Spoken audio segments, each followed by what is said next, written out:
A strong stomach is what you will need if you are in the shoes of the Qatari Prime Minister as he hugs and smiles with Israeli officials, schmoozing around at the coming announcement of a ceasefire and potentially a peace deal for Gaza and Palestine. Many would not be able to shake hands with the officials representing the Israeli state without immediately going, ugh, where's the Dettol or whatever straight afterwards, which of course would be very undiplomatic. So yes, these Muslim state officials have strong stomachs indeed, or short memories. It's yet another sign of the discord, the divide that exists between the citizens of the Gulf monarchies and their administrations, their leaders.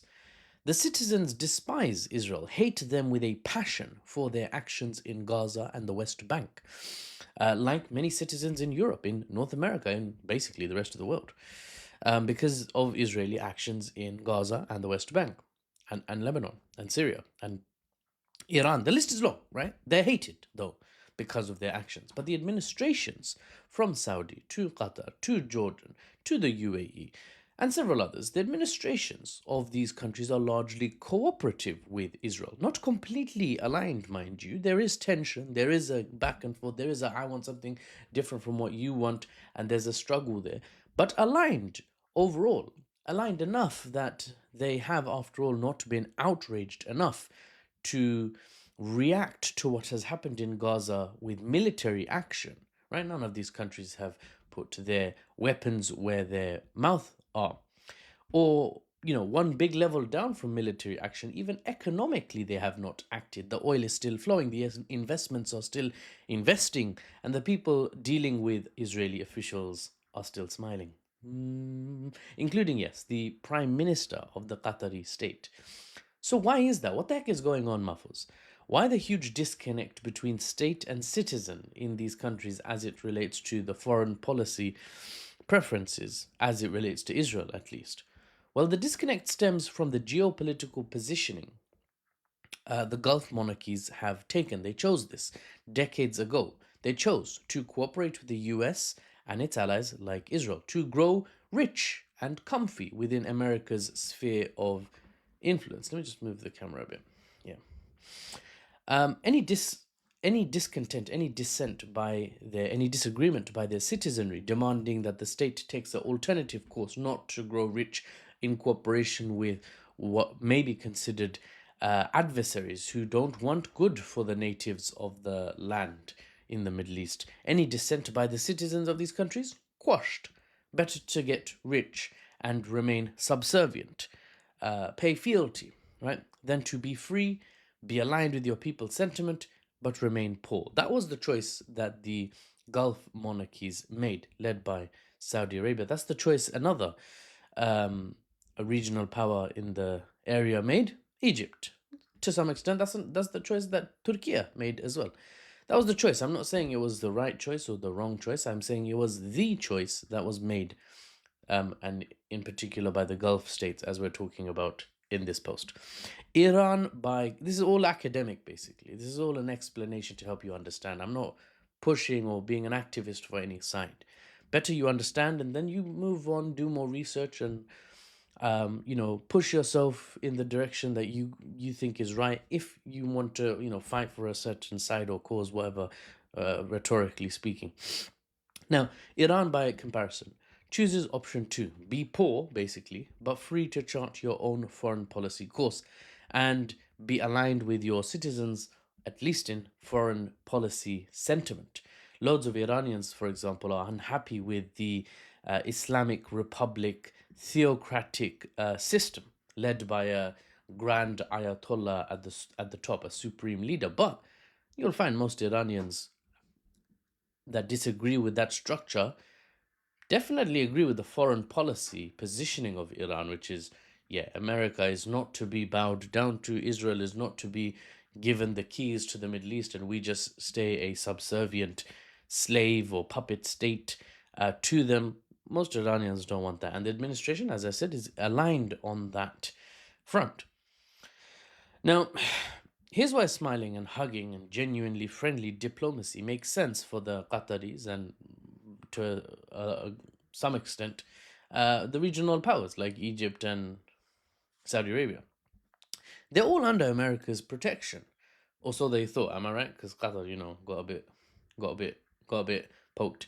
Um, Qatar just signed a boosted, an expanded defense deal with America. They've upped their subscription to the next level. Maybe we'll see if that protects them. Though I don't expect a second Israeli attack anytime soon. So the Qataris have further doubled down on cooperation and dialogue with America and Israel. So all smiles and friendliness makes sense. You've chosen the path you're going to go down. You've chosen cooperation with the outside states, culturally speaking, not opposition to the outside states. So now that you've chosen cooperation, you might as well go down that path. No point standing at the starting line and looking around. Walk down the path. Walk down the path. Fully milk it, right? And milk it they are. Diplomatic cooperation, all smiles, all teeth available to see. But here's the final bit of analysis I have on this. Israel has proven to be very unreliable diplomatically.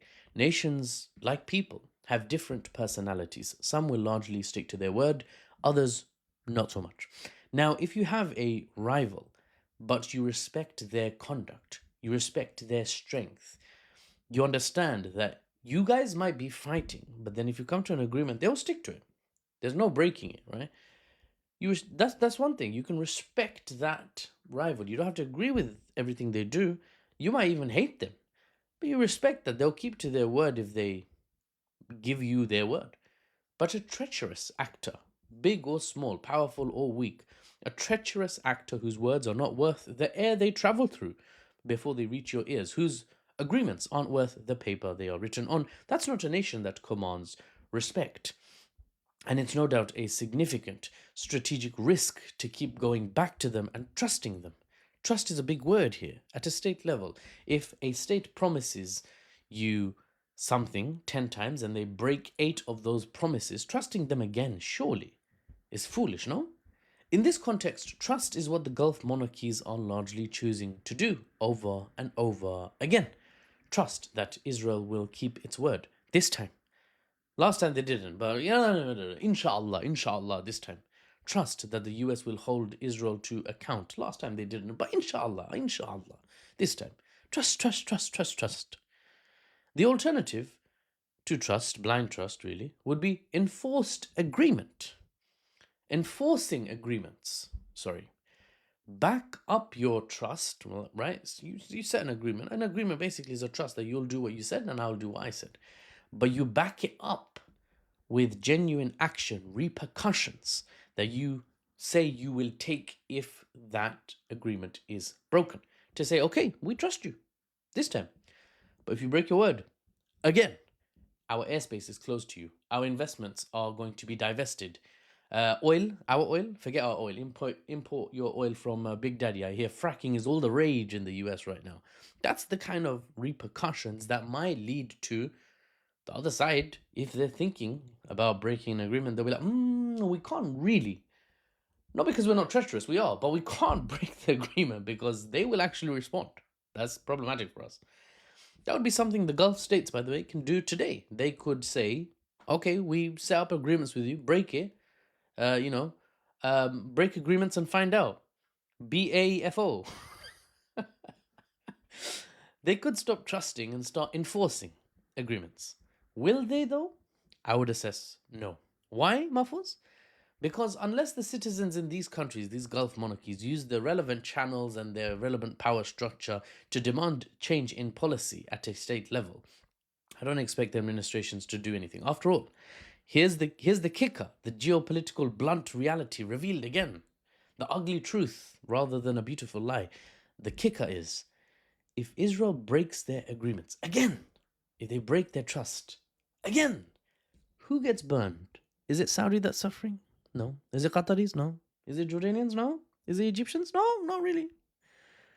It's the Palestinians that suffer. The stateless, relatively powerless Palestinians that suffer. And remember, if you don't have power, there is no fairness, there is no rule, there is no fair negotiations. You don't have a state.